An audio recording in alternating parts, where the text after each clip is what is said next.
Alright guys, so we're on to the Incredible Hulk now. Yeah, I guess. Okay. Incredible Hulk is a remake of the Hulk from 2003. Only plot twist, it's part of the MCU now. This movie came out a couple months after the first Iron Man movie. And these were basically the two movies that were being developed for the MCU at the time of when these movies were made, anyways. And I feel like this movie, I don't know, maybe it would have benefited more from, like, the connection being known widely beforehand that this was connected to Iron Man, because obviously there are connections in the movie. A lot of references to Stark Industries. Tony Stark even has a cameo in the movie, Robert Downey Jr. I never, and this was just me as a kid, but I never would have even realized, unless I had seen the movie, that this was even supposed to be connected to Iron Man. And I don't know if that's how it actually was, but I'm going off of just the trailers I have seen and the posters and everything. Nothing that really, just nothing that screams, hey, this movie is connected to Iron Man. And I feel like this movie really would have benefited from that. But, so, let's talk about it. The Incredible Hulk it tells the story of Bruce Banner. Actually, really creative way of doing the origin story that I kind of wish Spider-Man Homecoming would have taken inspiration from, is that they show Bruce Banner getting his Hulk transformation thing, like the actual procedure with the gamma radiation and all that. And that's the opening credits. It's a small, like, 4 or 5 minute montage just showing the important beats, and then we move on to the actual movie, which is set, I believe, like a couple years later. It's a great way to do it. It's a great way to skip the origin story and go right into the movie that you actually want to tell. And I kind of wish Spider-Man Homecoming would have done that, because, again, I don't want to see the Uncle Ben thing over and over again, but, I mean, show the important beats. I feel like that would have been actually a really good opening credit sequence. You see the spider biting him, that whole scene. Maybe give throw comic book fans a bone, show, like, Tom Holland, Peter Parker with, like, the nerdy glasses, something like that. Show the spider bite, show Uncle Ben's grave, him discovering his powers, stuff like that. Maybe building the homemade suit, that kind of thing. Because that was one of the things that I kind of felt like was lacking from Spider-Man Homecoming, was the fact that they never really acknowledged his origin story. Like, obviously you know what happens if you've seen the movies beforehand, but, yeah, they didn't really connect so much with that. They don't even reference Uncle Ben. But, enough talking about Spider-Man in this Hulk video.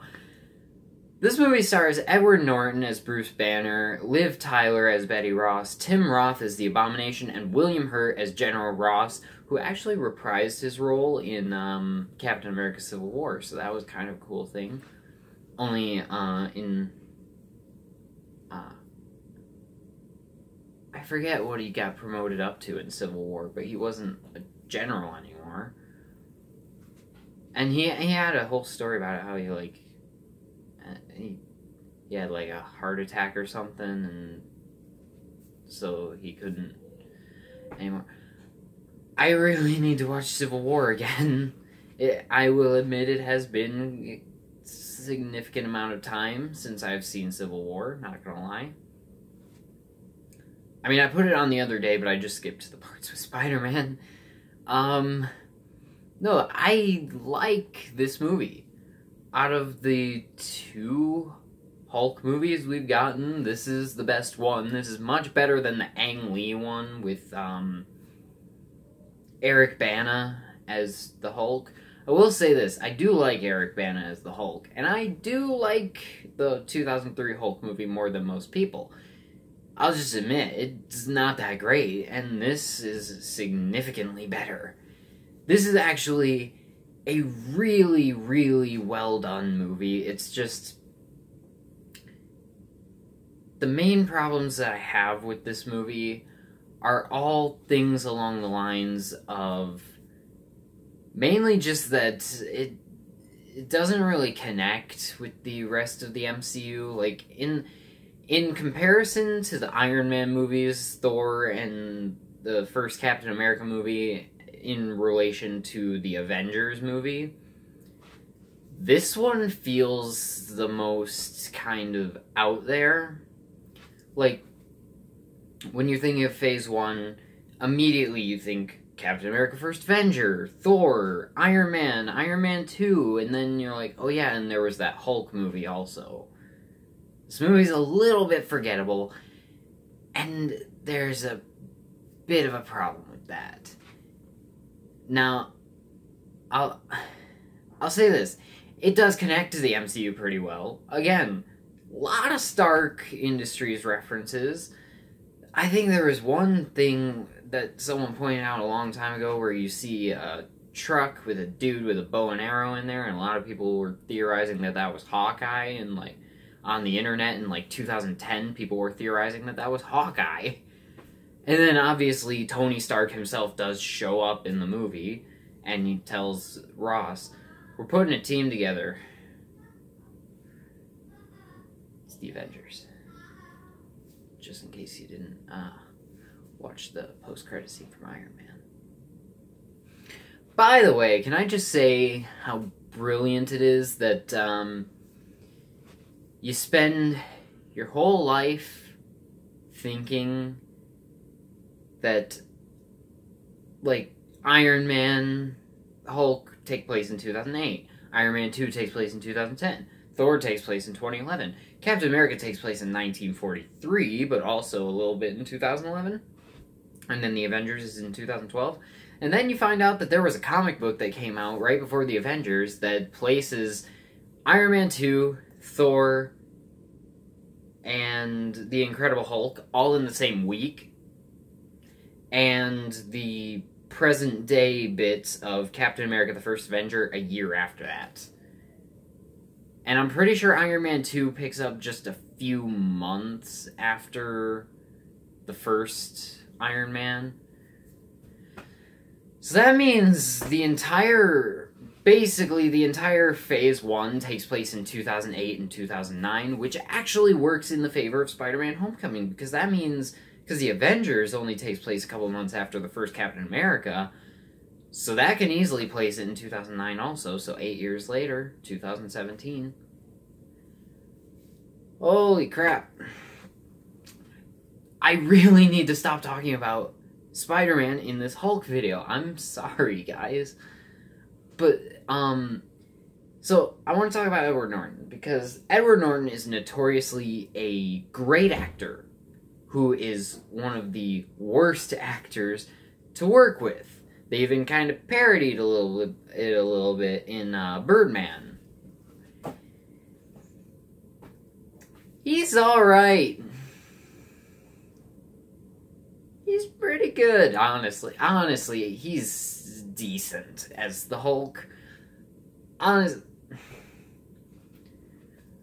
wish we could live in a universe where there was an Incredible Hulk in 2008 with Mark Ruffalo as the Hulk, and then he also continued to play the character in the Avengers, and then Age of Ultron, and now Thor Ragnarok. But guys, Edward Norton is not a great fit for the Hulk. He is a pretty good fit for Bruce Banner, just not the Hulk, and I know they did, like, do some... I believe they did some mocap with him for the Hulk, and Mark Ruffalo is better. Mark Ruffalo is a better Bruce Banner and a better Hulk, and I honestly think that one of the biggest reasons that a lot of people don't really think about this movie that much is because Mark Ruffalo is so great as the Hulk, you kind of forget about Edward Norton. And then you remember that there was an Ed Norton one, and then you're like, well, is that part of the MCU? Because it's a different actor?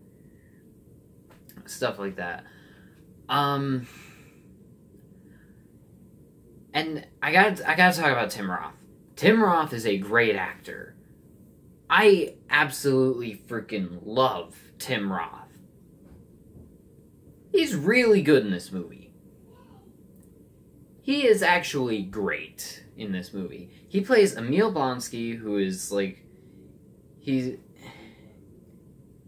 a soldier. He's kind of older though. He's like getting up there. He can't really do what he used to do. He even has a line. He's like, if I had what I know now in the body of myself like 20 years ago, that wouldn't be a person I'd want to mess with. And they give him the super soldier serum, and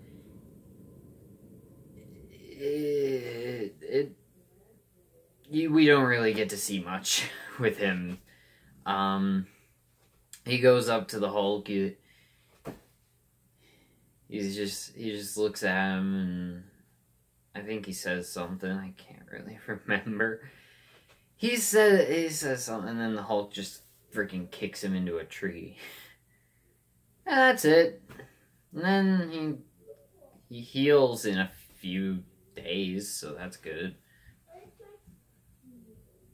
And then he becomes the Abomination, and then we get our obligatory end fight, and it's pretty good, actually. It's actually a really good, brutal fight between the two characters, and I would love to see the Abomination come back. I think the Abomination is one of the most underrated and forgotten MCU villains, but he really is one of the better, and like really just one of the better ones.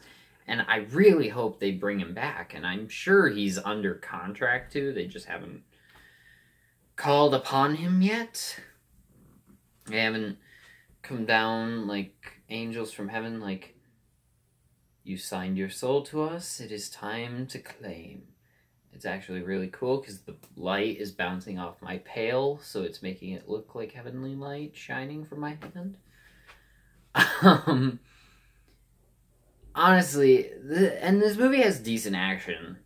It just doesn't happen very often. There are like 2 action sequences in this movie, then the rest of it is honestly just a character study of Bruce Banner in a way. Because you really spend the majority of the movie focusing on the character of Bruce Banner, trying to just avoid the military, because they want to weaponize him.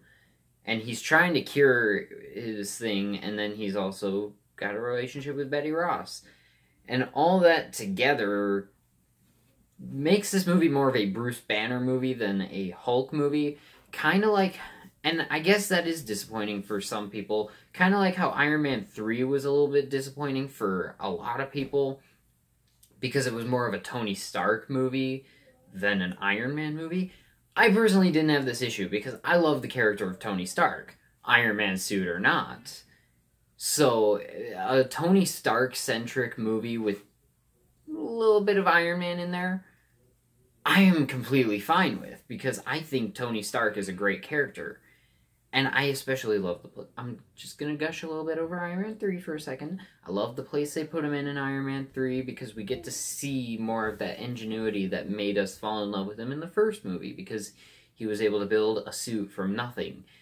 And he does some of that stuff in Iron Man 3. Alright guys, I am going to give The Incredible Hulk a B+. I really think this is a solid movie. It's not great, it's not horrible, it's just kind of forgettable and a little bit boring. But you do get into it, it's just that you are kind of checking your watch a little bit, like, oh, okay, how far are we in? How much longer is this going to be? But you still care about it. It's a really weird paradox of, like, you care about what's going on, it's just a little bit boring. And so, yeah. Thank you guys for watching this 15-minute video of me talking about Spider-Man and the Hulk a little bit. No, but, let me know in the comments what you think of the Incredible Hulk, and I will talk to you in the next video. Bye.